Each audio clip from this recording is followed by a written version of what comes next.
is going on, guys? Thank you so very much for joining me right here on Off the Script. This is episode 296. We're getting close to that 300, man. Right here on the podcast. Episode 296, part number 2 for your Sunday, October 20th, 2019. Man, what a show yesterday. What a show yesterday. I want to thank everybody who came out to show your support for Off the Script on Saturday, where we talked about Eric Bischoff. Mr. Easy-E. It's not easy being Eric Bischoff. Well, it's not easy working for Vince McMahon, but who the hell wants to work for Vince McMahon? On Saturday's show, we talked about everything revolving around Eric Bischoff's firing from WWE. I actually feel much sympathy for Eric Bischoff, that he was nothing more than a scapegoat. And I consider Eric Bischoff an intelligent human being. I don't think he would have taken the job for Smackdown Live as executive director if he didn't think he would make a difference or an impact. So we went over literally everything, including an exclusive article from Justin Barrasso of Sports Illustrated, where he detailed that Eric Bischoff was brought in, and then they fired him on Monday in a creative meeting in Stamford, Connecticut at WWE headquarters, and he was fired not by Vince McMahon, but he was given the message and relayed the message from Human Resources. And that was it. Bruce Pritchard takes over. He's the new executive director on SmackDown Live. And Bruce Pritchard, as documented in this article by Justin Barrasso of Sports Illustrated, Bruce Pritchard has already been writing the shows on SmackDown Live. And all the excuses. We went over all the excuses. Oh, he's late. He leaves early. Oh, he doesn't have a good idea. He never had any good ideas. He's out of touch. He doesn't get the modern product. He can't remember anybody's names. He didn't go out there and really make an effort to know anybody or get to know anybody. All I'm hearing is yap, yap, yap, yap, yap, blah, blah, blah, blah, blah. Bullshit. That's all I heard. All these lame excuses. Meanwhile, I'm supposed to sit here and believe the shit that people are talking about when it concerns Eric Bischoff. He's out of touch. Do you realize who you're working for? Do you realize that everybody revolving around Vince McMahon is out of touch? Scathing rant on Saturday's episode. I urge you guys to go and check it out if you missed it, because I know a lot of you guys, you don't really watch when it's uploaded. Sometimes you wait until the entire podcast for the weekend is uploaded and then you binge watch. So if you guys missed anything regarding Off the Script and Eric Bischoff's termination and the I told you so from back in the summer, if you guys have been with me since, I would say, June, I don't even know when the announcement was made, nor do I give a shit, because Paul Heyman is next. Bruce Pritchard is next, too. If you don't think so, you're a clown. But May, June, around that time, if you've been with me since then, you guys will have already known that the reason he was fired because he was nothing more than a scapegoat, and he was used as a meat shield to cover up for Vince McMahon's failures. And then when he ultimately failed, which only means Vince McMahon failed, Eric Bischoff failing means nothing more than Vince McMahon failing, or SmackDown failing, or Monday Night Raw failing, Bruce Pritchard failing, anybody failing in that company that is put in the public limelight is failing, and that means Vince McMahon is failing. Vince McMahon puts puppets in front of him so he doesn't get the blame and he doesn't look bad. Everybody is being used as a puppet in WWE, and some of you in the community don't realize that. So if you guys have been with me for any extended period of time, you will have already known the answer, but if you guys want or are a fan of my scathing rants, Off the Script from Saturday has an entire portion of rant on Eric Bischoff. So thank you guys so very much for checking that out if you have already done so. And again, please hit that thumbs up. What we got today, I don't know if I'm going to rant, but I'm going to laugh more than likely, because anytime Seth Rollins' name is brought up, we always laugh because he's nothing more than a comedy act. Seth Rollins is a joke, not only as a social media personality, but he's also a joke as a wrestling world champion. And I'm giving him the benefit of the doubt by even mentioning the word champion being associated with his name, because he's not a champion. Seth Rollins is a clown, he's a fool, he's a pussy. Simple simple description of Seth Rollins.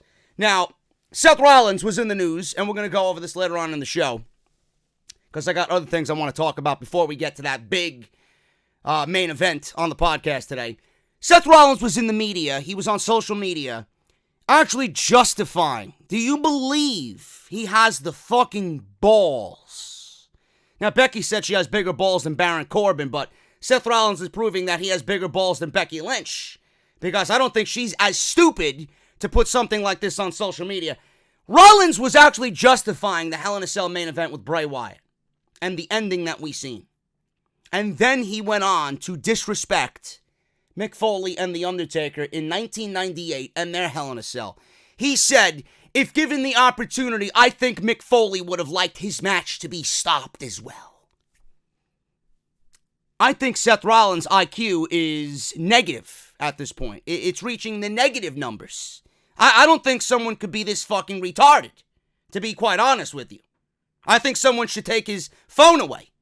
Becky, we gotta do something here, bro. We gotta take Seth Rollins' phone away. Put him behind the fucking bar that he's got at 392 Coffee Shop and have him make me a fucking caramel macchiato, because I'm sure he makes better coffee than he does social media. So we're gonna go over that. And the cherry on top of this comedic fucking Sunday is Roman Reigns even came out and said he didn't like the ending to the Hell in a Cell pay-per-view. How is it that Roman fucking Reigns is doing and saying all the right things, and this fucking bozo, this clown, is just fucking up every which way? I don't believe it. It makes me think that it's being done by design, just to get Roman Reigns over. Unreal. We're going to go over that on the podcast today, including, also, we got extra draft news, if you guys even give a shit at this point. Plenty of free agents remain undrafted, as if anybody's going to really make a difference, right? I'm sure Bruce Pritchard is going to know what to do with them. Alexa Bliss and Nikki Cross, we talked about them on Saturday's show, how WWE not only wasted one draft pick, but 2 draft picks, because they moved Alexa and Nikki to Smackdown Live. For who? Nobody. Future considerations. Yeah, future considerations, my ass. Future considerations. Yeah, next time I sit here, I'll fucking consider in the future not to shit on your show when you do something good. You see this fucking meme on the screen right now? That's what I think of when I think of WWE. All I do is laugh at everything that they do. Their one big fucking meme is WWE. It's ridiculous. So we'll go over that, like I said, if you even give a shit at this point. Why Alexa Bliss and Nikki Cross were moved to SmackDown Live, we went over. Now I got news on why they were chosen to be drafted separately on Monday Night Raw. I scoured the internet for a reason, and the reason still doesn't make sense. Sasha Banks turning babyface on SmackDown Live. This is something that we discussed when we watched Bayley turn heel on SmackDown Live. Corey Graves has a new podcast. I wonder what he's going to be complaining about now. Just like me, right? Corey Graves wants to go on social media and complain about how social media is cancer. Now he can do it on a fucking podcast on the WWE Network. And we're going to go over everything concerning Cain Velasquez and what he is thinking going into his new WWE deal and into Crown Jewel. So don't go anywhere, man. We have a loaded show for you today right here on Off the Script. I got good news, man. I got good news as it concerns my best friend Pete. I just got a message this afternoon. I have not reached out to him yet, but as soon as I'm done recording, I am going to call him immediately. His wife told me that he is out of ICU and that he is resting comfortably in the hospital, and I'm going to call him immediately after this podcast is done recording. He's up walking around. He's got his phone back, and I'm just happy that he is on the hopeful road to recovery. So I can't wait to see how he's doing, and I want to thank each and every one of you for all the thoughts, the love, and the prayers that you've sent down in the comment section in the past couple weeks as it concerns his condition. And again, I want to thank all you guys, but it's just so great to see that he's doing well, and I can't wait to see how he's doing. Also, as it concerns my friend Rusty, he is doing much better. He got some good news yesterday, so my thoughts and prayers go out to both of them. I love both of those guys, And hopefully things are going to be on the up and up as we end what I think is a miserable October. But I had some good things happen to me this week. Well, not really me personally, but I had a very exciting week. Not because of wrestling at all, because every time I watch wrestling in the week, I kind of get sad and depressed because it's just so garbage. But I had sat down on Friday night. I was refreshing my phone on Thursday night around midnight going on into Friday morning, very early Friday morning.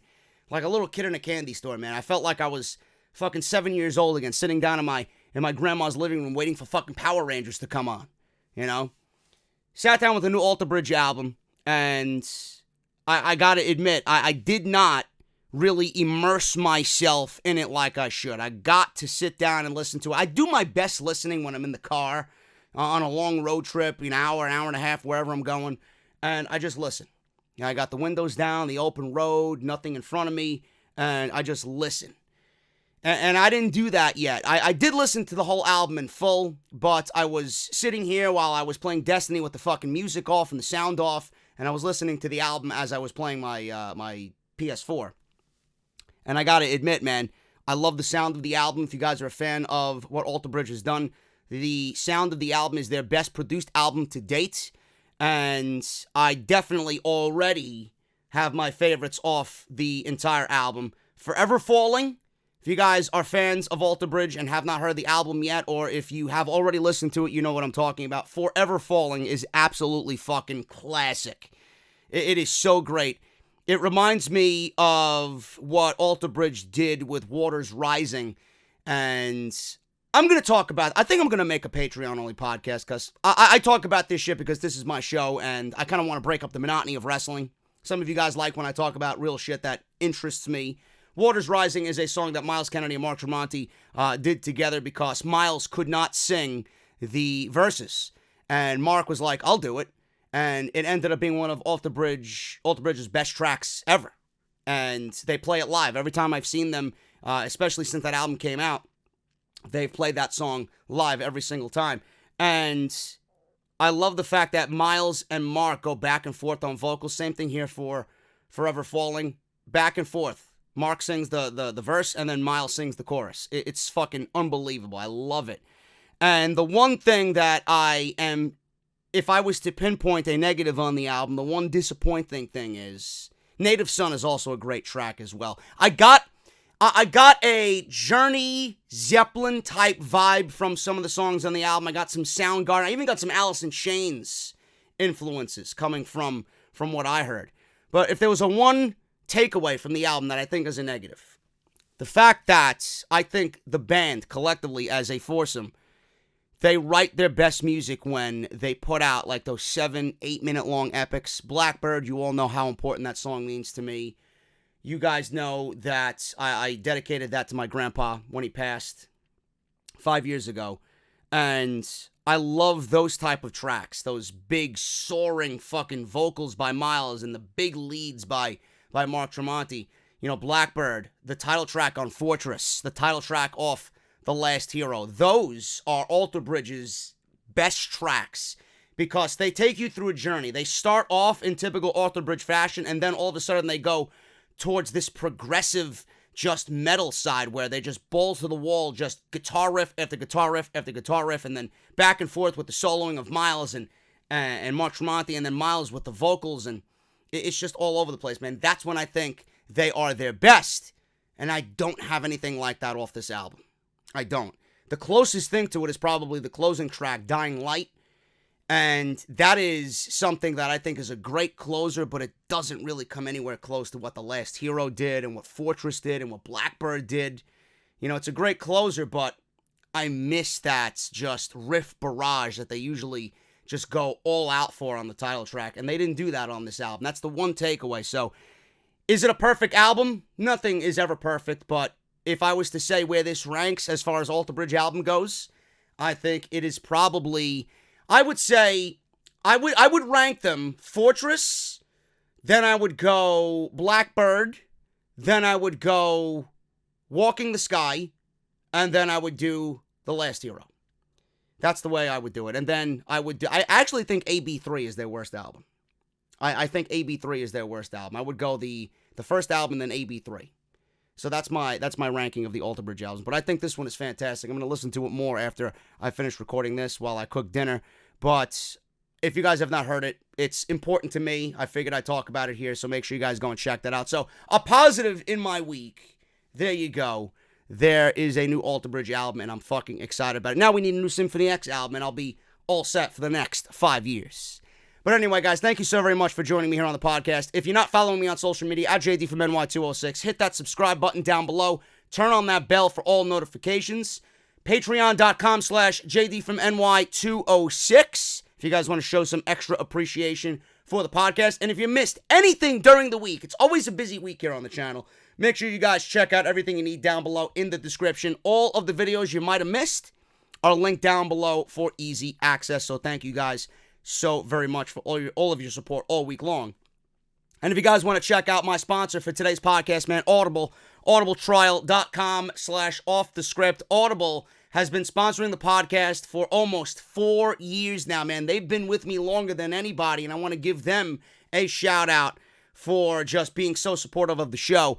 audibletrial.com/offthescript. If you guys want something for free just for listening to the news and rumors today on Off the Script, Audible's got you covered. They're going to give you 30 days free of their service and one free audiobook of your choice. You guys have over 200,000 choices to choose from, a lot of which are wrestling related that you see there.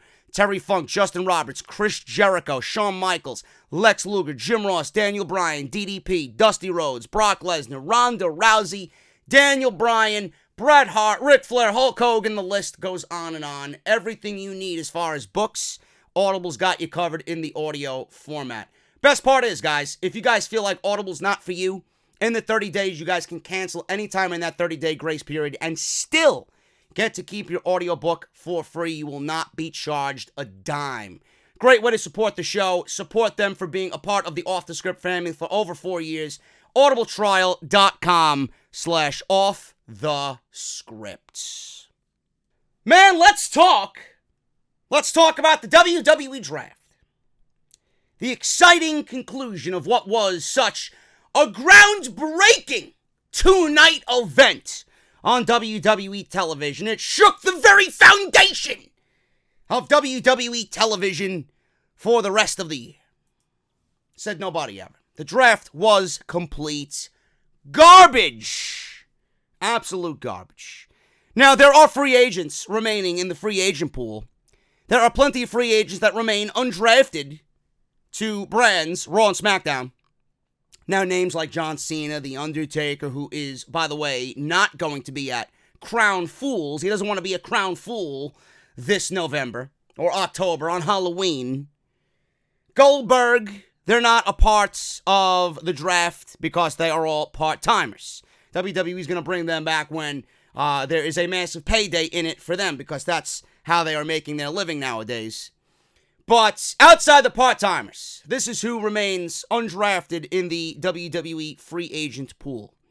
The Usos and Naomi, they are undrafted. Now, WWE doesn't have any clear plans for them when it comes to creative, and the Usos and Naomi, WWE has zero. So I don't know what that means. I don't know if they're still going through what they're going through, but this, to me, is a game-changing, trio. Naomi is underappreciated, and Naomi is someone that if you let her go and you give her direction, she will deliver. She is very good at what she does. The Usos, there was a point in time where we all thought when the Usos came out and they were doing the whole Uso penitentiary thing and they were heels and they were rugged and they were tough and they were just solid, right? There was a point in time where a lot of people said the Usos are the very best team in WWE. Not only in the WWE, they could really be put in that best team in the world discussion. And that's how good they were. Even though they fucked up, and even though I hope that they're on the road to recovery, having them come back and give them what they had before. Give them what they had before. Give them that creative direction, that rugged, tough, no bullshit attitude. Not this fucking, jackass type shit that they did with the Revival, the UC Hot, all that garbage. You bring them back, you make them a serious threat, you give them the attitude that they had before. They are a game changer for any show. They command your attention when they are on.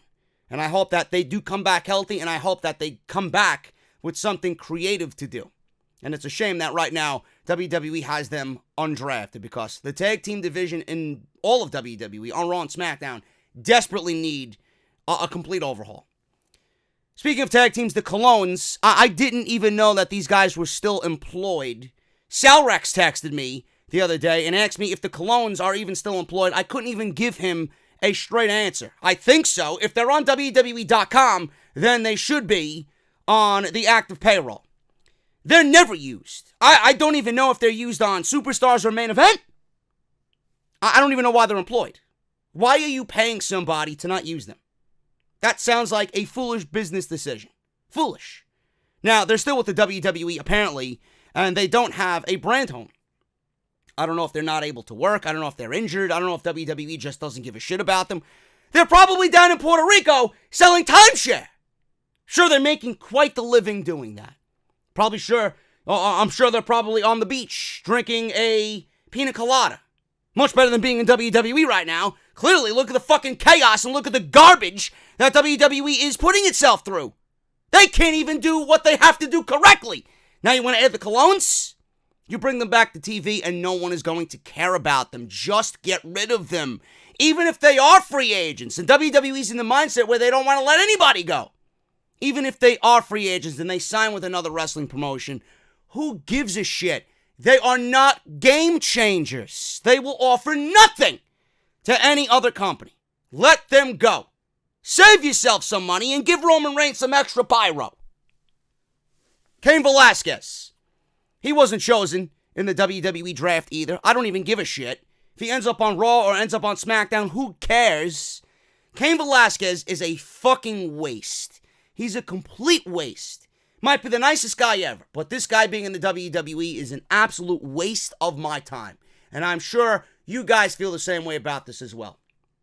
Cain Velasquez and Tyson Fury. They are two guys that WWE is using for crown fools. And these moves are deviating away from what is really the most important thing in WWE. They are a pro wrestling company. They're alienating their fan base. They are desperately seeking attention from mainstream media because they are so uncool and they are so clueless as to build new stars, or has, it's been for the last couple of years. They are so clueless as it comes to building new stars that they have to go out and resort to signing Cain Velasquez to God knows how much money to show up on Crown Fools because they want that ESPN headline. They want that Good Morning America rub. They want that fucking Bleacher Report headline. They want that social media grab. They want that YouTube viewership. Meanwhile, Cain Velasquez and Tyson Fury have done jack shit as far as the ratings go, because if Cain Velasquez was such a big deal, right? 4 million viewers were watching that debut episode. You knew what you were doing when you put him on in that main event with Brock Lesnar. How many people stayed to watch Cain Velasquez on WWE SmackDown on Friday the next week? And how much of that made a difference? 1 million down in the ratings. So, Cain Velasquez, is he adding anything or anything of value to the WWE? Is he making WWE TV better? Is he enhancing the viewership? No. So, meanwhile, you're bringing these guys to TV. You're driving the fan base away because you're not really focusing on what you need to focus on. You're not. Get back to the basics. Start booking your shows the way that they should be booked and start worrying about your own talent. These guys are nothing more than a flash in the pan, one-off that you are trying to use to generate some cool factor. It's not working. Stop trying to fucking go out there and show how thirsty you are for some fucking mainstream attention that will do nothing to enhance your shows. This makes me sick to my stomach. Makes me sick to my stomach. Cain Velasquez does nothing. It doesn't matter what show he's on. You want to go to SmackDown? Who gives a shit? It's not going to be a difference maker. You want to go to Monday Night Raw? Their ratings are fucking dwindling every single week. Go ahead, go to Monday Night Raw. Let me see if Cain Velasquez makes a difference on Monday night. The guy is not a difference maker. He should have went to AEW. He would have been a difference maker over there. The Ascension. I didn't even realize these guys were still employed. They're They're probably the apprentices of the Colognes. When the Colognes go into retirement, who's going to take over the timeshare business? The Ascension. Connor and Victor. Can you imagine them showing up at your doorstep, selling timeshare, wearing a fucking suit and tie? They're still on the WWE contract. They weren't a part of the draft at all. Who gives a shit? People don't even realize they're a part of the WWE, never mind the fucking draft. They, coincidentally, if you guys don't know your factual information, they are still the longest reigning NXT Tag Team Champions of all time. It's like a year. 364 days, I believe it is. Nobody's even come close to that. It's a shame, man. Such potential. And WWE took these guys from NXT where they thrived, and they made them into irrelevant pieces of garbage. When the Ascension retire, they're going to look back at this run in the WWE on the main roster and ask themselves and say to each other, what did we do? Why did we sit here for so long and waste all of our years and all of our good years and all of our life just sitting around collecting a paycheck? I can't imagine they're being paid a lot of money. What is going on? Release them. They are not difference makers. They are the WWE version of the Dark Order. But WWE failed. The Dark Order is more over than the Ascension, which is a shame. That's a great tag team. They have the potential to be a great tag team, and WWE doesn't even realize it. Lars Sullivan. This guy is pretty much done. I don't expect anything from Lars Sullivan when he comes back. Knee injury. He's going through rehabilitation now. He should be back early next year. He was not a part of the WWE draft. Jeff Hardy wasn't a part of the WWE draft. Matt Hardy wasn't a part of the WWE draft. Lars Sullivan was fined $100,000. Lars Sullivan was pushed on WWE television, and the fans gave zero fucks about Lars Sullivan. So even when he comes back, I think it's going to be the same thing. Nobody gives a shit. Put him back down in NXT. He was actually decent and watchable in NXT. Jeff Hardy fucked up. He was supposed to be back in the WWE come November, which would have been great for the tag team division. Get the Hardy Boys back together because WWE isn't using the broken gimmick with Matt Hardy. Now Matt Hardy's sitting around, and he's pretty much waiting for his contract to run out because if Jeff continues to fuck up, why is Matt going to sit around at a company that's not going to use him when he said himself he's got another 2 or 3 years left in him to do the wrestling thing? I'm sure WWE would love the Hardys to come back, but the more Jeff fucks up, I think it's honestly pushing Matt to AEW. I think Cody and the Bucks would grab Matt Hardy as soon as he's a free agent, almost automatically. And what does that mean for Jeff Hardy? WWE's going to sign Jeff Hardy knowing that he's a fuck-up, or is he going to go, or are they going to let him go knowing that he is a fuck-up? I don't know. The Hardy Boys' name still holds a lot of value. So it's a very difficult situation for Matt and Jeff and the WWE. That is a very volatile situation. Jeff continues to fuck up, and Matt is sitting around. I feel bad most for Matt, because he's waiting for Jeff to come back, and without Jeff, Matt has nothing to do. Mike and Maria Kanellis, I don't feel bad about these two at all. They're the biggest blithering idiots in the WWE. My God, man, you talk about fucking dumb. You look up the word dumb in the dictionary, and you're going to see their names right there. Dumb, Mike and Maria Kanellis. They signed the 5-year contract. They got emasculated on TV. They were given TV time in the most embarrassing way possible. They're making all this types of money. They told WWE that Maria was pregnant after they signed the contract. Now they're being fucked over for it. I am sure that's the reason. And now Mike and Maria, I don't know if Maria more so wants out, but Mike definitely wants out, coming home late and coming home angry and taking all of the problems from work home. And, you know, his kids see that. His wife sees that. It's not the type of environment he wants to create at home. Whose fault is that? Whose fault? You should have realized this. You should have been already going through that. Now you're worrying about it after you sign a fucking 5-year multi-million-dollar contract? Really? I don't understand this. Why would anybody feel sorry for these guys? Now you're stuck. Now you're stuck. You think WWE's going to release you? They're not letting anybody go. They're not even letting the fucking napkin folder and catering go.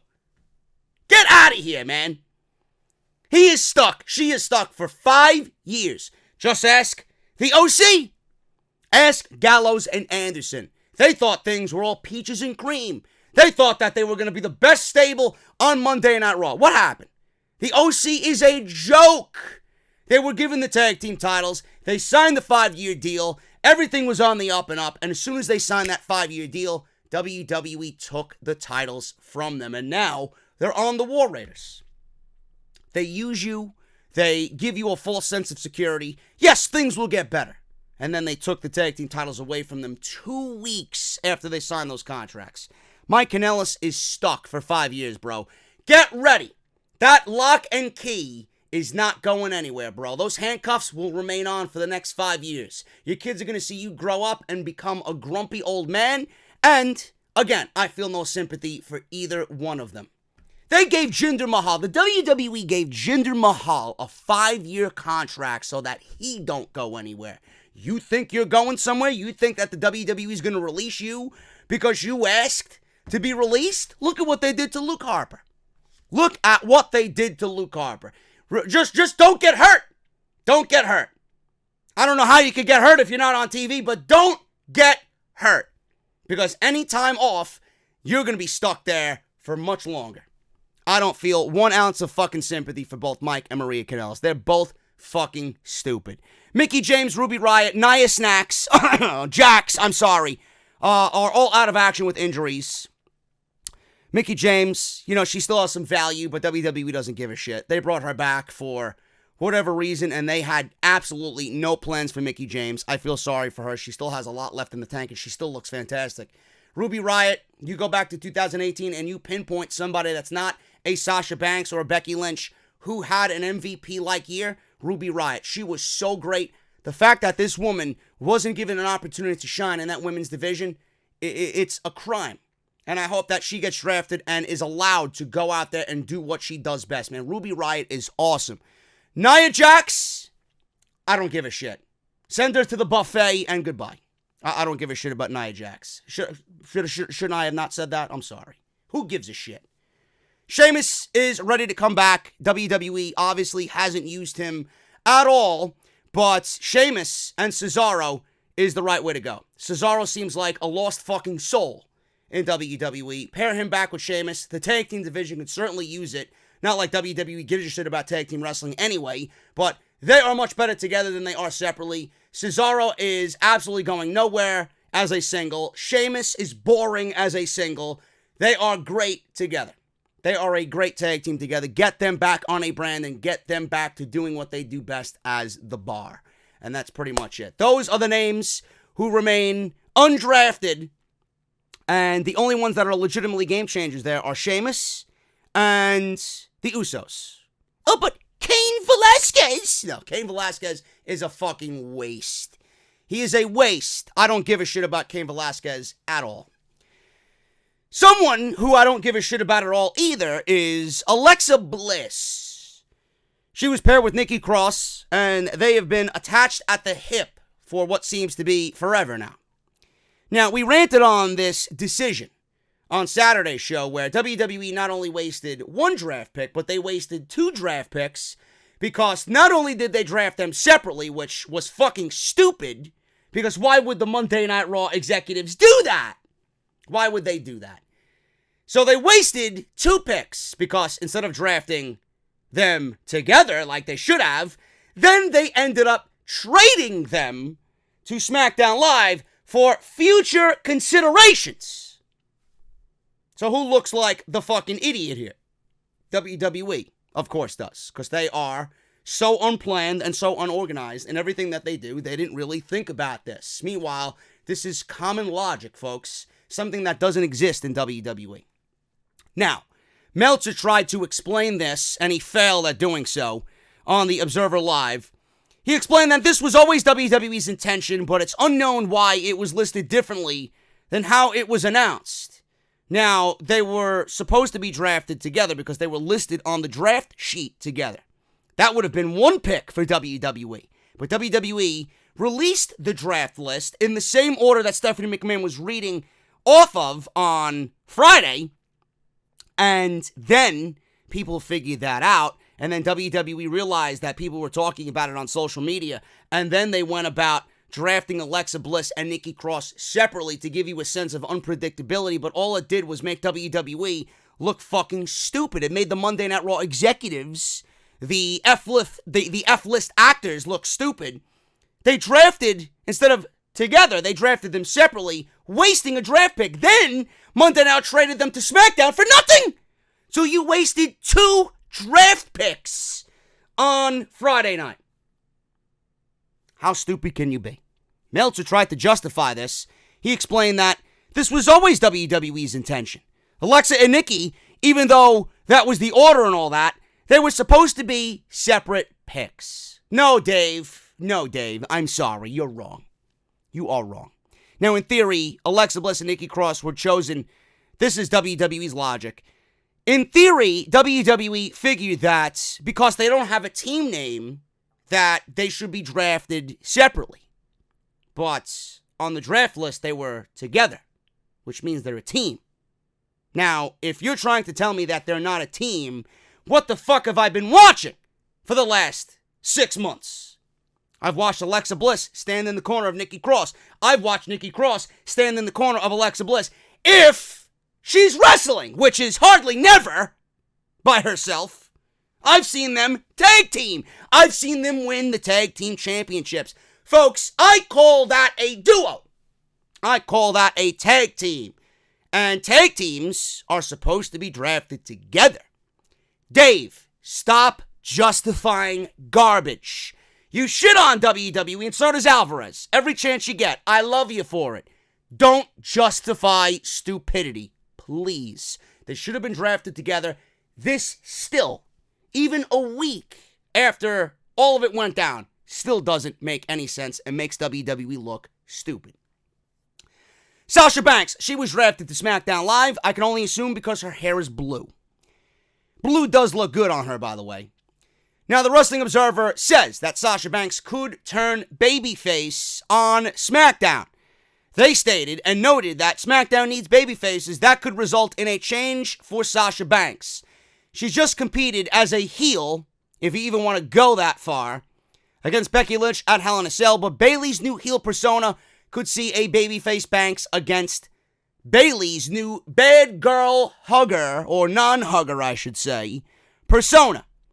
Meltzer says this, and I quote, "The women's face side on SmackDown is very weak."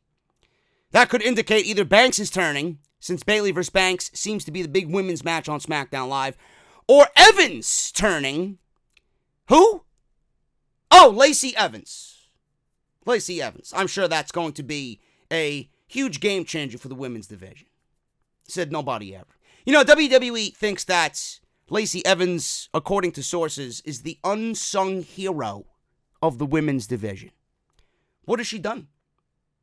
The unsung hero of the women's division? Yeah, absolutely. Because when she comes on, she's my hero. I know when to change the channel. Or I know when to go take a fucking steaming dump after I ate my dinner. Or I know when to change the trash. Or I know when to go to Dunkin' Donuts up the street and go get a fucking coffee so that I could stay awake during your fucking show on Monday night. Unsung hero, my ass. I'm more of a hero than fucking Lacey Evans. Get the fuck out of here. Unsung hero. What has she done in the women's division? What has she done? Nothing. Oh, she has so much talent. She gets it. Yet zero people care. Lacey Evans comes on TV and the fucking remote control is being picked up and the sound of the fucking clicker is being heard worldwide. Fuck out, unsung hero. Like she saved the fucking Pope from fucking having a heart attack. Fuck out of here. Anyway, the women's face side on SmackDown is very weak. Evans turning since she worked as a face this week on Raw. Whatever. I mentioned this on the reviews when I did it, when Sasha got drafted to SmackDown. Her losing to Becky Lynch at Hell in a Cell, I would have shit all over it after the fact if she didn't get drafted. If she remained on Raw, having Sasha lose that match would have been a fucking colossal mistake. She lost that match, and I only assumed that Sunday night that she was being drafted to SmackDown Live. Because the blue hair as well. But now that she's on SmackDown Live and Bayley is heel, I would assume that Sasha is turning babyface, and we're finally going to get Sasha and Bayley like we should have got 2 years ago at WrestleMania. But WWE instead, folks, they gave us Alexa Bliss and Nia Jax for the women's title at WrestleMania. How pathetic is that? That match, I wish I could erase it from my memory. It was god-awful. Seriously. I don't even know what else to say about it. Sasha Banks and Bayley, I think this is a good move. But I don't know what Sasha is thinking. I really don't. Sasha seems like the type of woman that wants plans laid out. Listen, if I'm coming back, I want a direction as far as what I am doing on television, because the reason why I walked away is because I couldn't take all the bullshit that you threw at me. Seems like WWE is once again back to throwing bullshit at Sasha Banks. But Sasha seems like a woman that wants things laid out. Is this really in the cards? Did WWE really talk about her going babyface after a failed heel run? Their plan was to turn her heel and turn her into the boss. Now they drafted her to Smackdown Live with really no planning. I doubt Sasha even knew about it. And now she's going back to babyface, more than likely to feud with a heel Bayley. I don't get it. So everything that we watched on TV for the last 2 months was a complete waste of our time. Because we hit the reset button, and now Sasha's on Smackdown, away from Becky Lynch. Now she's going to be babyface, and we're going to finally get the match that we should have got 2 years ago. So, we'll see what happens. I can't really speak for anything. I'm assuming they're going in this direction, but we're going to have to wait and see, because with this company, you never know. Things that make sense, they never come to be, because WWE does the opposite. 100% of the time. 100% of the time, Corey Graves on his podcast, I'm sure, is going to be pinpointing some fucking cretin on social media. Now he's got a public platform on the airwaves to do so.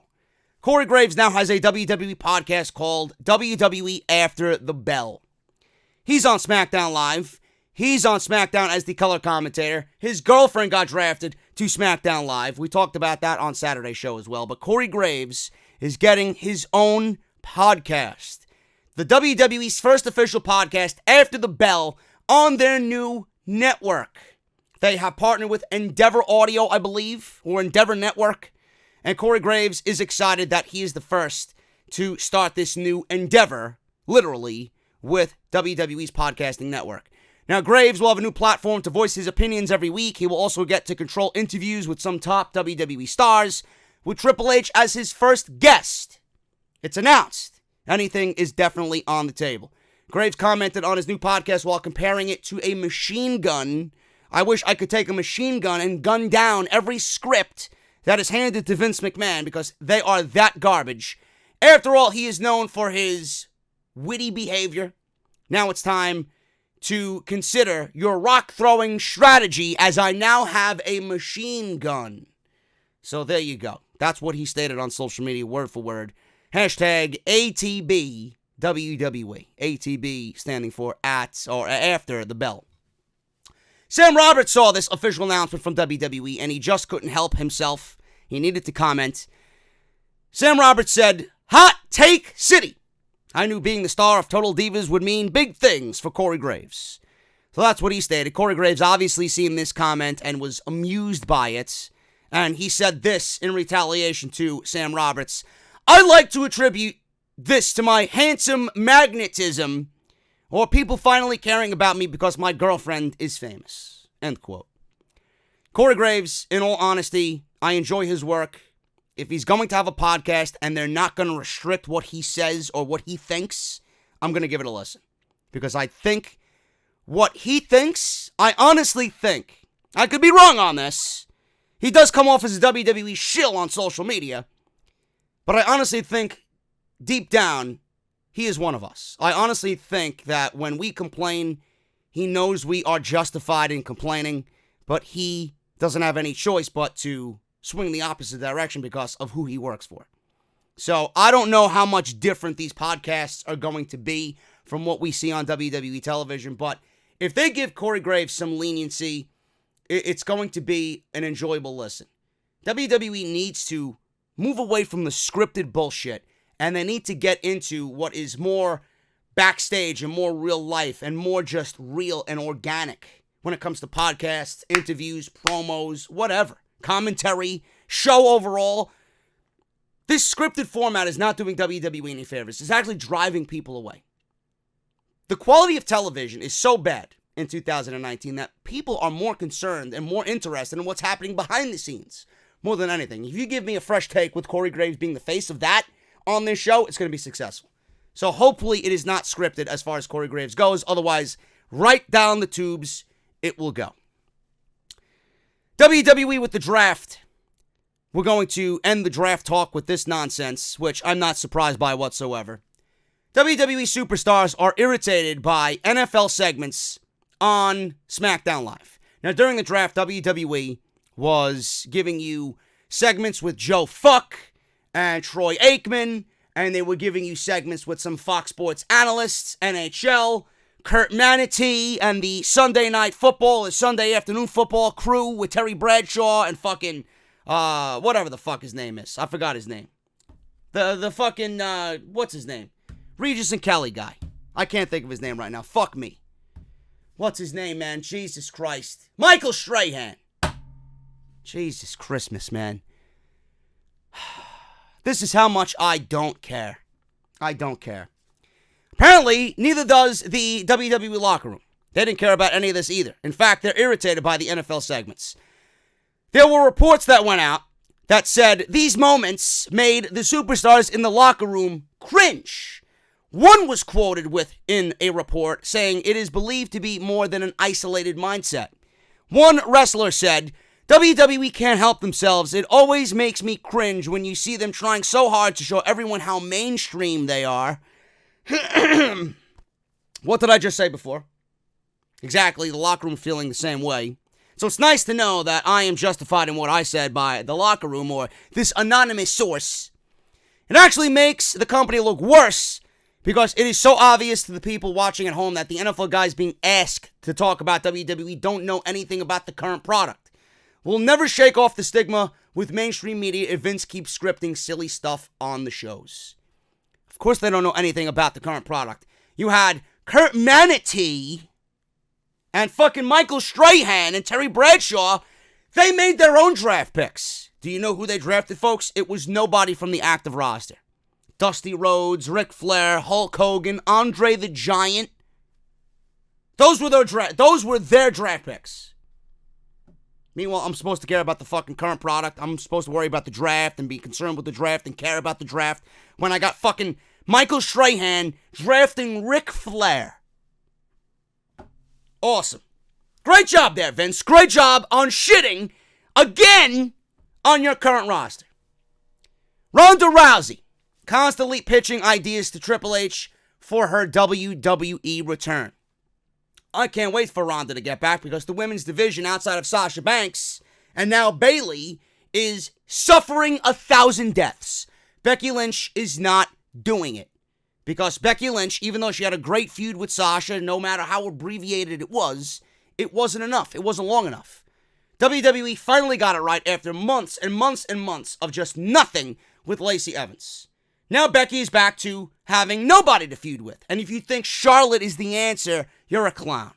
Nobody wants to see that. Get them away from each other. Ronda Rousey is constantly pitching ideas for Triple H for her WWE return. She's going to be a game changer no matter where she goes. I don't know where she's going to end up. I would assume Monday Night Raw, being that there is unfinished business with Becky Lynch. So she spoke to MMA Junkie, or Triple H actually spoke to MMA Junkie. And Triple H revealed that not only is Ronda Rousey in the WWE family, but she's always pitching ideas to him for her return to the ring. Don't have a specific timeline, but she's with us. This is family for her. She's coming back. She has said it. She calls us all the time. I think the biggest tier for her right now is trying to do what she wants in her personal life and is just missing the world of pro wrestling. It's hard to explain. This is like a family, and there is a brotherhood and a sisterhood here that's deep with people. I don't think she understood that walking in the door, but when she got here, she said to me multiple times, it's like the family I never knew I was missing, and the group of friends and the environment I never knew I was missing. I think she misses that greatly. She talks to everybody all the time. She's constantly with us, and she's constantly pitching for her return. So if I had to guess, it would be sooner rather than later. But who knows? Knowing anything, if Fox gets their hands on this, she's going right to SmackDown Live. Don't know what's going to happen over there. Don't know who she's getting ready to feud with upon her return. But you know, if it's Ronda Rousey, they're going to make it a big deal.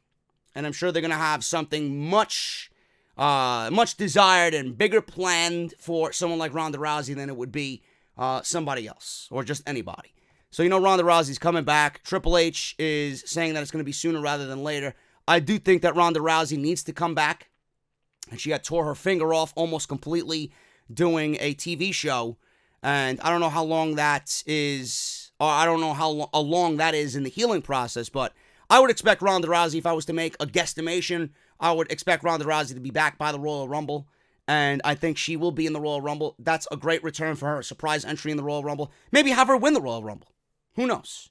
Because WWE really doesn't have anybody in the women's division that you could pinpoint nowadays. Maybe Sasha. But there's nobody in that women's division that would even justify winning the Royal Rumble. Ronda Rousey seems like the perfect choice, even though it is kind of predictable. And it's WrestleMania season. If you don't think Ronda Rousey is going to be at WrestleMania, you're a clown. She will be back. That's when I think she'll be back. But Ronda Rousey being back on TV in any way is going to be a good thing. I loved her on TV. I thought she did awesome. She had an incredible rookie year. And I think Ronda back on WWE TV, even though it's not going to do anything as far as the overall quality of the show, I think the women's division could certainly use. They definitely need a shot of adrenaline in the arm. Speaking of Ronda Rousey, Becky Lynch, Ronda Rousey's opponent in WrestleMania. Becky Lynch was quoted saying that she needs someone to wrestle in the WrestleMania main event. I found this so hilarious that I had to put it in the podcast today. She spoke to IGN. I'm assuming that they were interviewing her for the WWE 2K20 release, which I stated on social media. Shout out to Chris Denk and CM Pulse James for being open and honest about WWE 2K20. Their open and honest behavior from what they gathered at the, influencer meeting. 2K flew out a bunch of influencers or YouTubers to playtest the game and get early access to the game and mingle with the WWE superstars. They came back and flew back home, sat right in their offices, and gave you a blunt, upfront, and honest take on the game. And I appreciated both of them so much that they made me feel like I am not missing anything at all by not buying the game this year. And I'm sticking to my guns. I am not buying the game this year. You will not see 1 ounce of WWE 2K20 content on this channel. None. The career mode looks fucking ridiculous. It looks so stupid. The graphics look fucking horrible. And everybody's making excuses. Not to rant on this, but everybody's making excuses that Ukes left 2K. So then don't release a game. Don't release a game. You're putting something out there that is going to flop anyway. The game is going to be dead in 3 months. Before Christmas, the game will be dead. The only people that play 2K, and I mean this wholeheartedly, the only people that play 2K are these fucking geeks. These geeks that have no social life, that fucking sit around and fucking make 1,000 creative characters and they imitate a real life promotion by using WWE's likeness and arenas and fucking logos and all this other shit. They mingle online with their creative characters because they don't mingle in real life with fucking real people. They have no friends outside of WWE 2K. And it's sad. Then they go on their YouTube channels and they fucking post and their videos get 5 views. Who are you posting for? Does it make you feel good that you're uploading? Oh, look at my creative guy. He's a 16-time GWF champion. Give me a fucking break. GWF. Get the fuck out of here. That's what I would call my promotion. Get the fuck out of here with this fucking garbage. Jesus Christ, man. It's laughable. It really is. I am not buying the game. The game looks fucking ridiculous. All I needed to see was Asuka's wig. Or Asuka's hair floating to the side of her fucking face. All I needed to see was Bianca Belair's fucking hair whip. My goodness, man. Don't release a game. Don't release the game. She spoke to IGN, did Becky Lynch. She was actually asked about WWE holding another Evolution pay-per-view. She said the women's division is stacked. Really? You talking about the main roster or NXT? Because NXT's women's division is certainly stacked. Not the WWE's main roster. You don't call the main roster women's division stacked when you got Sasha, Becky, Charlotte, and Bayley. It's not stacked when you continue to push the 4 horsewomen only. And then you got Alexa Bliss and Nikki Cross. Or Alexa Bliss. Nikki Cross is just there by association. 5. Not really what I would call a division, folks. So she spoke to IGN. Becky Lynch said she would like someone to step up and face her. That's all she's ever wanted. After all, she can't main event WrestleMania all by herself. She says this, and I quote to IGN, possibly, I mean, we have such a deep well of female talent. Yes, a deep well of female talent that WWE doesn't give a shit about. And a lot of them aren't being featured very often, and I would like to see them step more out there and get spotlight. I've often said that I want everyone to challenge me. I want everyone stepping up to me. I want everyone looking for that top spot because that's what drives me to do better. If everyone's resting on their laurels and feeling complacent, then we can't get better. Yes, everybody's feeling complacent because Vince doesn't see them as anything. You can't go up to Vince and ask Vince, can I be, please, maybe have some TV time? Doesn't work that way. So they're going to be complacent. The more WWE shows them that they don't care, they're going to be complacent. They have absolutely no control over that. I can't main event WrestleMania by myself, and I got a taste of it, and I don't want to give up that spot. I want to main event WrestleMania again and again and again. End quote. Folks, I don't want to be a Debbie Downer. I don't want to come off, and I know I'm not, as a certain way to these people online. There will be, I hope I'm wrong. I really do hope I'm wrong. There are a ton of women on that roster that I could see main event WrestleMania. I hope I'm wrong, but the main event of WrestleMania last year with Becky and Ronda and Charlotte, or this year rather, that is the only time you will ever see that at WrestleMania in the main event. The only reason why that was in the main event was because WWE was so heavily invested and they were following what was in. There was a certain agenda in place with women empowerment, and WWE had to follow suit because they always do. If they're not following the trends, then it's not WWE. And with all this women empowerment bullshit, WWE had to put on that type of main event. They had Ronda Rousey in a rookie year where she fucking blew everybody's expectations away. If you didn't think that was going to be the main event of that WrestleMania, you are a fool. And it's not going to happen again because the luster of it has worn off. Ronda Rousey got her taste of the women's WrestleMania main event. They got their women in the main event. They brought in Ronda Rousey for that moment alone, and that is the only reason why they brought her in. And it happened. And it wasn't anything all that special. It flopped.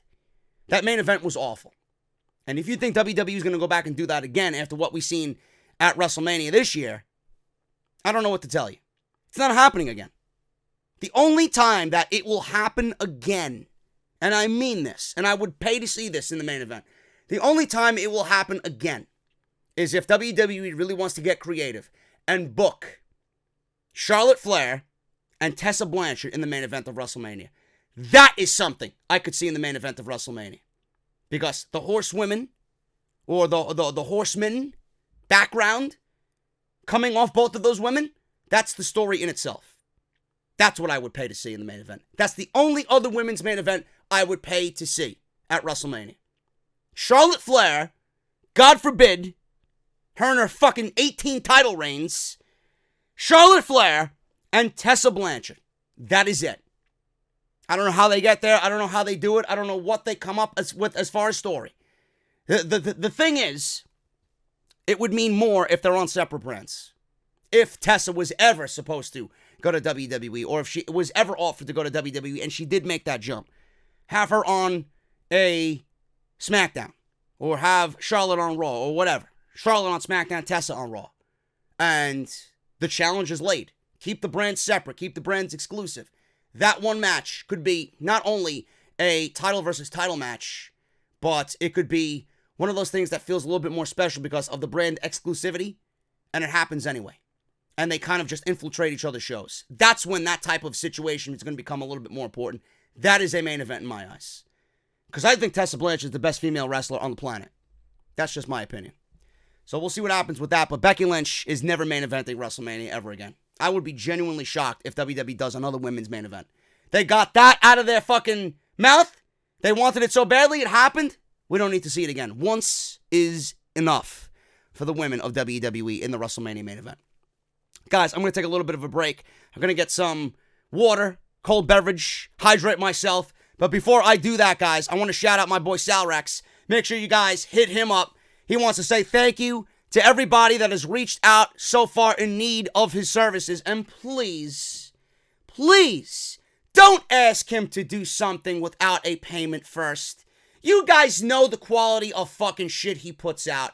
Don't ask him to do something without giving him the proper payment. And don't lowball him on a payment either, you fucking cretins. I know who you are. OTS and I wish you the very best in your personal projects. Remember to be true and original and real. Logos, banners, flyers, thumbnails, album covers, mixtape covers, t-shirt designs, YouTube channel revamps. He's only a DM away, folks. So if you guys are a musical artist, if you guys have a YouTube channel, if you need thumbnails, or if you need a layout, anything, t-shirt design, he is only a DM away. His DMs are open. SRXGFX on Twitter. Hit him up and support Sal Rex, man. He's the best in the business, the best in the wrestling community when it comes to layouts and thumbnails, as you guys see every single day, every single week, right here on Off the Script. Oh, man. I gotta start taking breaks a little bit more often, man. I gotta start walking away and go grab a cold beverage a little bit more often. I go to my Twitter timeline, and it's funny how I had structured the podcast, because I'm about to talk about Seth Rollins. And we're going to talk about Seth Rollins and what he said about Mick Foley. But I had no idea that Rollins also blasted Matt Riddle on social media. Somebody legitimately has to call Becky Lynch, get a hold of Becky Lynch, pull Becky Lynch to the side, and tell her to get her man away from her female, never mind man, her female, away from social media. Seth Rollins, I don't even give a shit if this is fucking kayfabe. I don't care. The guy is just so stupid. And he does social media all wrong. I just seen this on my timeline. From Fightful. Sean Ross Sapp and Fightful. Matt Riddle has been on record saying that his dream match is a one-on-one match against Brock Lesnar. And he took some time to talk about Seth Rollins, because apparently, in an interview with the Battleground podcast, Matt Riddle discussed Seth Rollins and a recent interview that Rollins had conducted on WWE's new podcast or interview show called The Bump. When asked about an NXT Championship title match between Adam Cole and Matt Riddle that took place on the season premiere of NXT on USA Network, it was the one match that started that show off. And that match was fucking brilliant. I loved it. Rollins spoke about that match between Cole and Riddle. And Rollins sided with Cole and said the former UFC fighter, Matt Riddle, sucks. Riddle responded to these comments and noted how it's funny that Rollins wants a match with him and he wants nothing but attention. Matt Riddle says this, and I quote, "I think he wants attention, but that's cool, bro. He went after Sasha and deleted his Twitter account. I don't really mind. My fans are really nice, so they're not going to go out and threaten him. I think he's friends with Cole, and I think that was mostly it. It's funny because he says he wanted a match with me before. He said all that, and I was like, all right, never mind. I guess I'm not that cool." Riddle was then asked about a potential match against Rollins, and although Riddle didn't comment about it, he did say he would beat Lesnar in a cleaner fashion than Rollins did. Now, Rollins defeated Lesnar at WrestleMania to win the Universal title, and then again at SummerSlam. He says this, and I quote, "I'll tell you this, if I beat Brock Lesnar, I'm not going to have to hit him in the balls and stomp him in the head 3 times. I'll beat him for real. I don't need to cheat." End quote. I don't know where Rollins said this. I did not watch, or in what context he said it. I didn't get to watch his body language. I didn't get to watch his demeanor. I guess I'm going to have to go out there and watch this now. Even though I don't give a shit about what the bump does, because the bump is the same place that referee who officiated the Rollins-Wyatt match justified the ending. Seth Rollins is so garbage at Twitter. Someone please he should have kept his account deleted. He really should have. The guy just sucks. No matter if he's playing up a storyline, there's no reason to play up a storyline with somebody who's not even on the main roster. You're not building to anything. You're making yourself look like an idiot. Matt Riddle sucks. I'll take Matt Riddle over Seth Rollins any day of the week. Matt Riddle had a better match with Adam Cole than Rollins could ever have with Adam Cole. Give me a break. Seriously. Rollins should worry about what he's doing on the main roster. Because right now, he is in the midst of one of the worst championship reigns in the last decade. And you're worrying about Matt Riddle and saying that Matt Riddle sucks. Oh my God, man. Rollins, please. Bro, you are a better coffee shop owner than you are a WWE superstar. Seriously. Go behind the counter and make me a fucking chai latte, please. 176 degrees with skim milk. You fucking cretin. Oh my, I don't even drink chai. I just want to see you fucking sweat back there. You probably make fucking coffee better than you do anything WWE related. What a clown. What a clown. And it only gets worse, folks. It only gets worse with Seth Rollins. Now, Rollins comes down on fans blasting his Hell in a Cell match with Bray Wyatt. Listen to this. Listen to this. Absolute garbage. David Weissman. Don't know who he is. He was verified, I believe. Don't know where he's from. I don't really give a shit. David Weissman made a comment that Seth Rollins' match against Bray Wyatt at Crown Jewel might end in a DQ. Now, he joked, just like everybody joked, it's a last man standing match, and it might end in a DQ, because WWE more than likely is going to do a fuck finish, and I'm pretty sure they're really getting together and coming up with a fuck finish ending. This was after the Hell in a Cell match ended with a referee stoppage, which was a point Seth Rollins had to make. Correction, he says. It ended in a ref stoppage. When a body isn't moving, the official has to make the right call. Okay.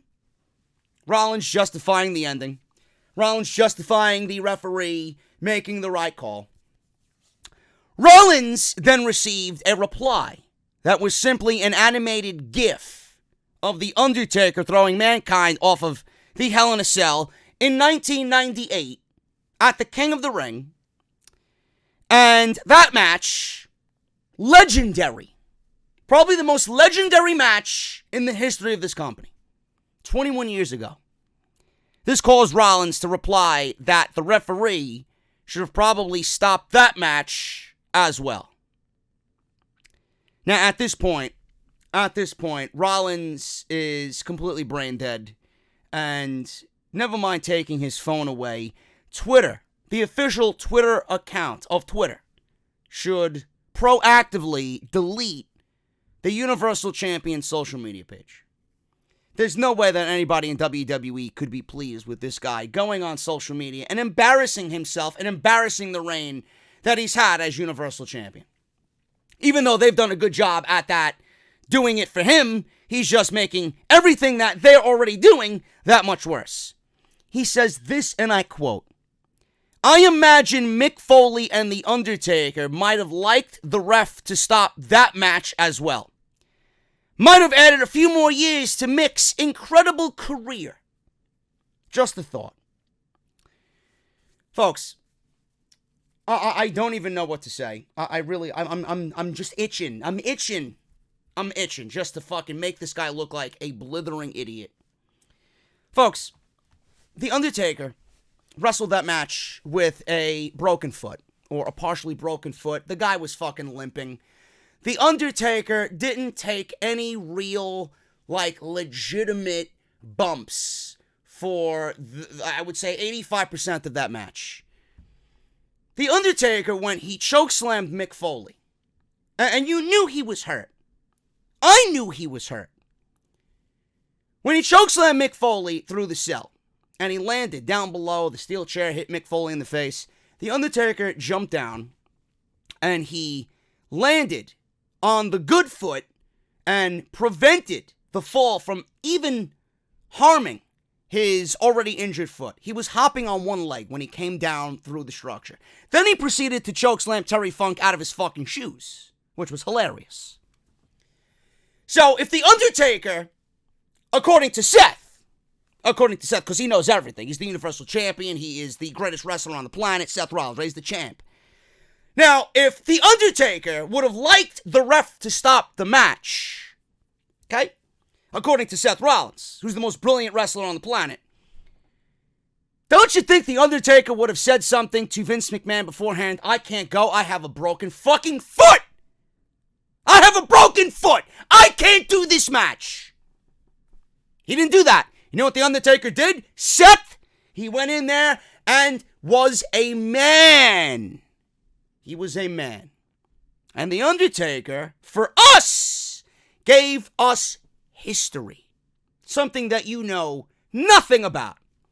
Now, I don't know how the Undertaker and Mick Foley feel about this, but from what I've gathered, their match, the match that they had at Hell in a Cell, is of the utmost importance to them. It is the biggest thing in the legacy of both men. So much so that Mick Foley has gone around the world talking about this match that night, the call from JR, the spots, everything about the match, the history, what went into the match before they even went out there, the crowd in Pittsburgh.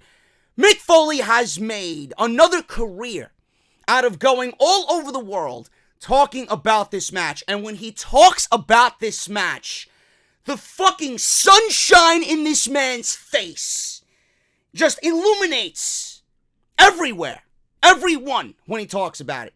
It brings a legitimate smile to his face when he talks about that night and everything that happened on that night to him and Mark Calloway. So for Seth Rollins to come out and say and speak on behalf of Mick Foley is fucking pathetic. It is downright depressing to see someone this stupid fucking have such a high priority in the WWE. You are disrespecting The Undertaker and Mick Foley at this point by saying and speaking for them. The Undertaker and Mick Foley would have liked to have their match stopped. Don't you think Mick Foley would have said, I can't go? That night, he was being fucking gurneyed out, and he jumped off the gurney, holding his fucking arm, climbing the Hell in a Cell with one arm, and then proceeded to fucking get slammed down through the cage again, which was the worst of the first, which was worse than the first fall. That was the worst fall that he could have possibly ever taken in that moment. Landing through the cell in the ring. Much more worse. The worst of the two falls. You think he would have asked to have the match stopped then, right? He didn't. Then, after everything that was done, he wrestled with a fucking tooth up his nose. He wrestled with God knows what internal injuries. And then the man is proceeded to get chokeslammed on fucking thumbtacks at the end of the match. If he wanted the match to be stopped, he would have had it stopped after the first fall. And he didn't. He went in there, Mark Calloway went in there and did it because they are men. They give a shit about the fans. They always have given a shit about the fans. They, in that moment, knew they were about to create something that would never, ever, ever, ever, ever, in 1,000 lifetimes, ever go away. They created a moment for us as children watching that shit that will fucking go into the grave with us when we're no longer here. That's what they did for you. That's what they did for me. Seth is probably younger than I am. I don't know how old he is. He's probably younger than I am. When he watched that, he was younger than me when I watched it. And for him to sit here and disrespect that when he felt the same way that we did at that age. How the fuck could you come on social media and speak on behalf of them, telling them that, oh yeah, they would have liked to stop the match, when in fact they wouldn't have it any other way? How dare you even say the referee should stop the match?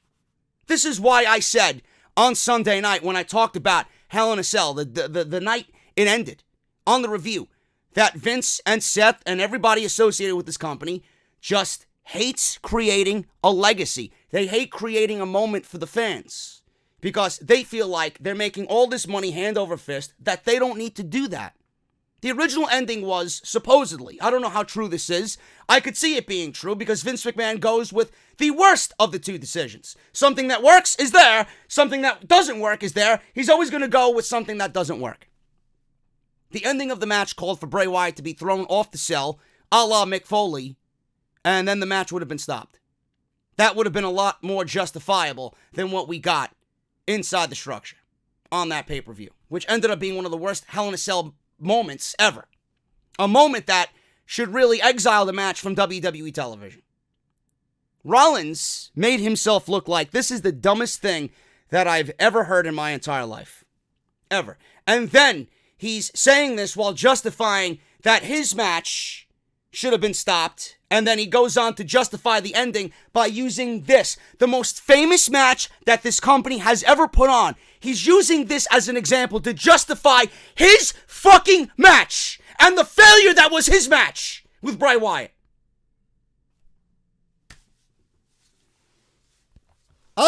Listen, I have been so hard on Rollins. I really have. And justifiably so. I was so pro Seth Rollins back in 2018 when he was the Intercontinental. I keep bringing this up because that was his fucking moment. That was his moment. WWE squandered that. They fucked him over. Rollins was getting over organically, and he was everything I wanted in a fucking fighting champion. It was just natural. Everybody loved him. Everybody wanted him to take down Brock Lesnar in that moment, but WWE went with Roman Reigns. They ruined him. Because WWE had Reigns on their mind, and then they used Rollins as a fucking scapegoat to prevent Roman Reigns from getting inevitably booed. And then they squandered everything that Rollins built up for himself because he wasn't really the guy in WWE at that point. It was Reigns, being that they were on the same show. Rollins was doing his own thing. Rollins was the Intercontinental Champion, putting on Match of the Year fucking candidates in that run. Nobody was as hot as Seth Rollins. I loved Seth Rollins in that moment. And ever since Roman Reigns announced that he had leukemia, and they used all this fucking Shield propaganda to get a reunion and another reunion and another reunion and sell t-shirts and fucking market his leukemia as being much worse than it really was. And then he wins the Royal Rumble, which I still even supported because it made sense. And they fucked everything up because they can't book a babyface. And I know that's not his fault, but it does come down on him at some point because he's not the man for the job. He doesn't carry himself as a champion, doesn't speak like a champion. Nothing that he says is credible in the eyes of the fans. Nothing is believable. He speaks, and it doesn't resonate with anybody listening. And now look at where he is. He's in the middle of one of the worst title reigns. And I use title reigns in a general sense. Not even talking about the Universal title, because the Universal title in itself is a fucking joke. One of the worst title reigns that this company has seen in the last decade. You could probably even extend that by another 5 years, 15 years, 20 years. This is Jinder Mahal like fucking title reign. And you do not want to be in that company. Rollins is awful. The current state of Seth Rollins is awful. I've lost every ounce of respect. And I am doing this for 6 years now. I've watched this product for 34 years. I have never in my life seen someone this fucking out of touch as a champion, this fucking stupid, this just blatant with the fans. Rollins needs to portray himself as a company guy. I get it. But there's portraying yourself in a company as a company guy and respecting the fucking past. You were a part of that. What were you doing on that night? What were you doing on June 28th, 1998 at King of the Ring, watching King of the Ring? What were you doing? You were watching Mick Foley fly off a cage, and you went to school and you talked about it with your friends in homeroom. That's exactly what you were doing. Yet, the adult version of Seth is on social media blasting fans, justifying the fucking creative fuck-up that your boss gave us at Hell in a Cell. The fucking 7-year-old Rollins, looking back at that version of Rollins, he would kick the adult version of Seth Rollins' ass. He would look at Rollins and say to him, what the fuck have you become? Who are you? Who even are you at this point? The best thing that Seth Rollins will be known for, and this is sad, the best thing that Seth Rollins will be known for when his career is over is being Becky Lynch's bitch. That's what he's going to be known for. Never make fun or fucking justify your mistakes for fucking shit that we all take seriously. Never justify your fucking mistakes for something that we all fucking cherish. That's a moment I'm going to show my fucking kids when they're old enough. You're going to do the same thing. Act like it. Act like a fucking man. I don't know who the fuck this is on social media. This is the biggest crock of shit I've ever seen. That's all Rollins is going to be known for. You might as well fucking get your coffee shop to where it needs to be, because you do that much better than you do a WWE superstar. When Rollins goes into the Hall of Fame, you're going to look at how many dual championships he's held, how many fucking tag team championships he's held, how quick he beat Brock Lesnar, how many Royal Rumbles he won, how many Shield reunions that he fucking stood behind Roman Reigns as a fucking shadow in Roman Reigns' eyes and in the fans' eyes. All Rollins is going to be known for when he goes into the Hall of Fame is how he is the man's bitch. That's all he's going to be known for. The best thing that happened to Rollins in his career is him getting engaged to Becky Lynch. I don't want to hear anything else from anybody as it concerns this fucking clown. He might as well fucking induct himself into the fucking Circus Hall of Fame. Never mind a WWE Hall of Fame. His buddy didn't like the Hell in a Cell finish. Roman Reigns did not like the Hell in a Cell finish with Bray Wyatt and Seth Rollins. On what planet are we living? Roman Reigns is making sense, and Rollins is acting like the old Roman Reigns. Or at least coming off as such. This is what Roman Reigns said. I think you should express your opinions, but it doesn't hurt anybody if you have a shred of respect. Something Rollins clearly doesn't have. Have a little respect for the performers who are out there killing themselves for you. Yeah, Seth! 1998! Remember that? I didn't like the Hell in a Cell finish either.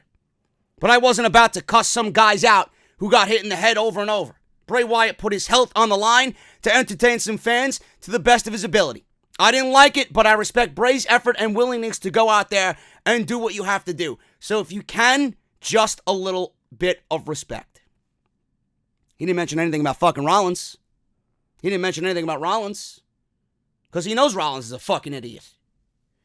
Seth Rollins burning down the Firefly Funhouse was not a heel turn. Even though that, listen, it might not have been a planned heel turn, but WWE is so oblivious that they didn't realize what they have. Just like they didn't realize what they have in The Fiend. They didn't realize what was going to happen. Rollins is a heel now by default. Rollins in a match on American soil. I'm not talking about fucking Jeddah. Rollins on American soil in the ring with The Fiend is a heel. From this point on, everybody is cheering for Seth Rollins to lose that title. He is a heel by default because of WWE's fucking creative failures. Now, Rollins burning down the Firefly Funhouse was not a heel turn. I know it wasn't a heel turn. He turned heel on Hell in a Cell Sunday. That's when he turned heel. Dave Meltzer was on Wrestling Observer Radio, and he was reporting that Seth Rollins burning down Bray Wyatt's Firefly Funhouse was not supposed to be a double turn. That being said, Wyatt is still supposed to be a heel, and Rollins is theoretically still a babyface. No, he's not. No, he's not. The pendulum has swung in the other direction. It's done. The tides have changed. Meltzer said this: I just figured it was their way of writing it off, which surprised me because I wouldn't have thought that they wanted to write that off, but they did. I guess they don't want it on Smackdown, and Wyatt's going to Smackdown, and that was a way of writing him off of Raw. Not according to the sources that we reported yesterday. Wyatt is supposed to be on Monday Night Raw through December, which WWE theoretically is fucking up their rules of the draft, making everybody seem like they are a fucking idiot. It wasn't a heel turn per se. That happened at Hell in a Cell. Rollins is going to be a heel no matter what until he loses that title. And even at that point, I don't think Rollins could be resuscitated as far as a babyface. Rollins needs to be a heel from this point on. When Wyatt wins that title, it's going to be a big babyface moment for Bray Wyatt. Absolutely no doubt about it. But Rollins, man, I'm telling you, the guy is absolutely fucking mental. The guy has an IQ. The guy has an IQ of a fucking box of thumbtacks. The guy sucks. He sucks at social media. He sucks as being a champion. He sucks at fucking everything coming down to being a WWE superstar. The guy just sucks. This is who they put their faith in as being the face of this show. Unreal. I have nothing else to say about this guy. Really. I've lost every shred of fucking respect that I once had in Rollins. It went right, the rest of it, whatever the fuck was remaining, went right down the fucking toilet with what he said about the Hell in a Cell match with Mick Foley and The Undertaker. God awful. Finally, guys, let's get through these quick notes on Cain Velasquez because I genuinely don't care. If you heard me once, I'm not going to repeat it. I just don't have the energy to repeat it. Cain Velasquez and Tyson Fury are in WWE because WWE is fucking thirsty for mainstream attention. They are so out of the loop that they're alienating their own fans for this fucking glimmer of hope that something resonates, that they attract a new audience. Meanwhile, they're fucking alienating their own audience and they're not growing any new eyes. They're not getting to the new eyes and the new ears. It's awful. It's absolutely awful. Cain Velasquez signed the new WWE deal. He is being allowed to compete for AAA while under WWE contract. Now, he spoke to Ariel Helwani. Cain Velasquez revealed that he is still going to compete in AAA. He has one more appearance to take care of, and WWE has agreed to let him work an event of AAA's choosing. He says, and I quote, AAA, I'm still going to compete in one of their shows. That is just awesome that WWE went ahead and gave me the green light to compete in one of their shows at AAA's choosing. Velasquez had one more commitment with AAA, which was supposed to be taken care of in Los Angeles, but AAA then canceled that show. It appears that AAA still has Cain Velasquez obligated to compete in one more match, and WWE is going to support him in that appearance. Of course they are. What are they going to tell? The guy that they so desperately want, they're going to tell him no to? Of course they're going to allow him to work.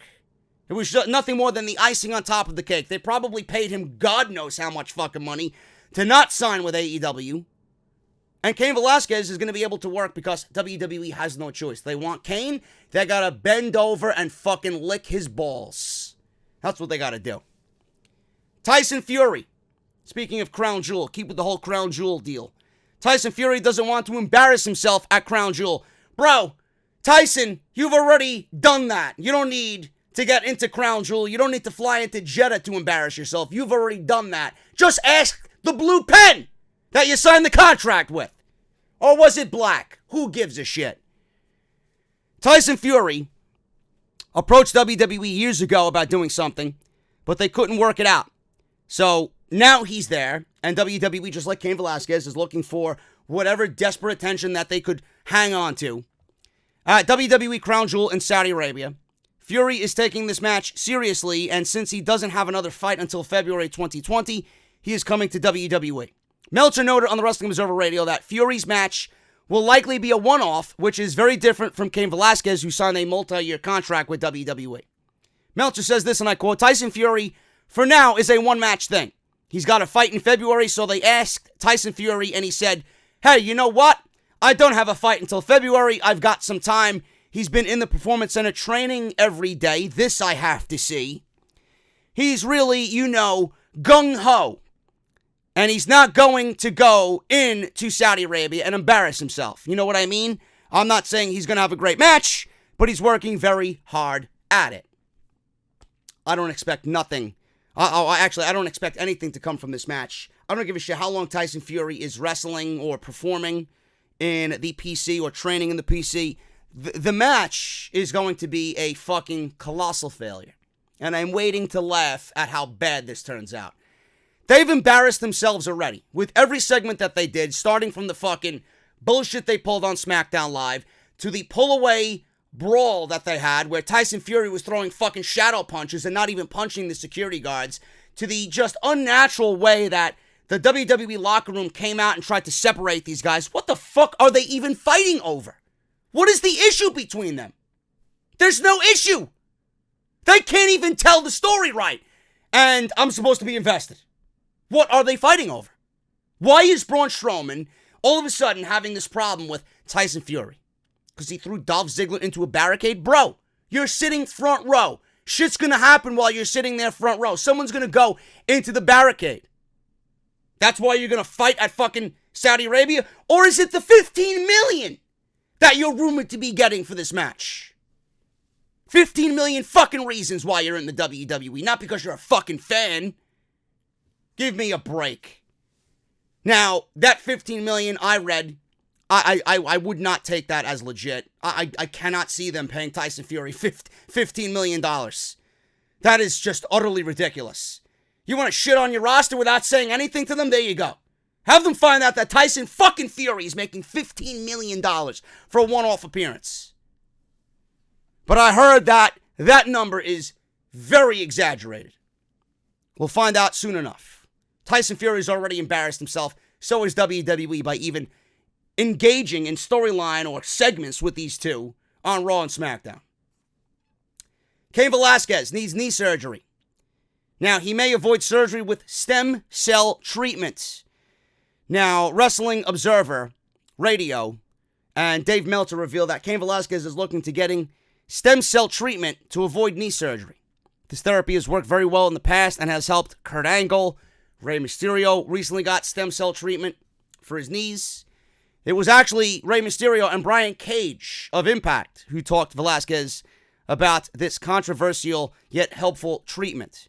Cain may not need, well, he's trying to avoid knee surgery, but I guess it's probably from Rey Mysterio and also Brian Cage.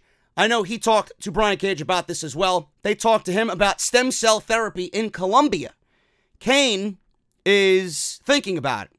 So the thing I heard is that he's probably going to do the actual therapy in Colombia, and he's hopeful that improves his knee so that he doesn't need surgery. So if that's the case, he might not be out that long, or he may not be out at all. His knee definitely needs work right now. In some form, it's bad.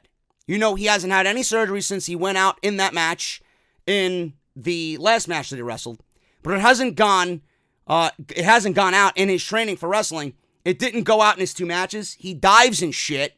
So, you know, he's hopeful that it doesn't get hurt again. You know, Lesnar's matches are rough, and being in the ring with Lesnar's not going to be a walk in the park. A lot rougher than the matches he's been doing. But we'll know when we see him in Saudi Arabia. End quote. Now, Dave Meltzer noted on Wrestling Observer Radio that Cain Velasquez will be reporting to the Performance Center in Orlando as of this week. So, starting Thursday, this week, he has been in the Performance Center training. He will continue to train there until they take off for Crown Jewel. Cain's going on Thursday to Orlando, and he'll be there until they go to Jeddah for Crown Jewel. So that's that. And then Cain Velasquez actually stated that he would rather work a Lucha Libre style than anything in the WWE. So he mentioned this in another interview where Meltzer, in the same report with the stem cell treatment, he mentioned Cain Velasquez and he would rather stick to the Lucha Libre style, but WWE's offer was just too good to pass up. Out of all the styles of wrestling, if Cain Velasquez would like to do the most, it would be Lucha Libre, and I'm not putting words in his mouth. He told me that himself. He would do Lucha Libre and he would love to work for AEW, but the reality is that WWE made him a far better offer. AEW, when they heard the WWE offer, they didn't really make a counter deal. It was like, oh, That's your offer? Go ahead. Obviously, AAA would want him, but that's the advantage that WWE has with their finances nowadays. They can spend a lot of money. They've got that Saudi show where they've got all that, and that's another big advantage. Jake Hager, AEW's Jake Hager, recently spoke to Ariel Helwani where Cain Velasquez's entrance into the WWE was approached and asked. He said it was good for everyone and hopes to see more MMA fighters make a similar transition. Jake Hager says this, and I quote, and I put this in here because it just goes with the entire Cain Velasquez story. You know what? I think it's cool that Cain was able to cross over. I think it's awesome. I want to see more and more people cross over. I want to see more wrestlers cross over into MMA. More MMA cross over into pro wrestling. Because then our fans truly see how similar the worlds are and how great they can be when you understand what's going on. I think it's interesting, though, that they saw me make a surprise debut for AEW, and then a couple of days later, they had Cain come out, not even signed to a contract. Kind of rush, hush, hush. End quote. Now, Hager was just being positive about the situation, and he loves MMA and pro wrestling and wants to see a crossover for both. But as far as, listen, if Cain Velasquez wants to work a Lucha Libre style, he ain't going to be doing that against Brock Lesnar. Simple. WWE's not going to allow him to watch or do a Lucha Libre style. That style has never gotten over outside of the legends that have done it. Eddie Guerrero, Rey Mysterio, whoever. Guys like that. Never anybody else has done it and it's gotten over. It just doesn't translate to this audience at all. You see some glimpses of it with all the fucking hurricanranas and head scissor takedowns and this and that. The arm drags, not going to work. The style doesn't work in WWE. So WWE is never going to have Cain Velasquez do that. Now, what I find to be interesting is that AEW told him to go ahead and take the offer. Now, I'm only speaking on my behalf. I'm not speaking for Tony Khan or anybody that handles the contracts over there. The only thing I could surmise here is that when AEW heard that Cain Velasquez was offered the money he was from WWE, they obviously told him to go ahead and take it. And I'm thinking that AEW is thinking, well, this guy is hurt, and we don't really want to pay him at all yet until he gets fixed. Like, we want Cain Velasquez, we want to sign Cain Velasquez at 100%. Meanwhile, WWE is offering him fucking God knows how much money for a Cain Velasquez that probably isn't even at 50%. So why are we going to offer and match that contract for somebody who is right now not really capable of doing anything that we expect him to do? Why are we going to give money to somebody who's hurt and that needs to go get surgery and is probably going to be out for close to a year? Why are we going to invest money in somebody and pay money to somebody that's going to sit out? That's my mentality with it. That's why I think AEW didn't do it. They could have you're talking money. With Tony Khan, Tony Khan can match anything that WWE has or anything that WWE is going to do. It's not the money. AEW didn't want to sign Cain Velasquez because the fuck are you going to invest in somebody who's already injured for?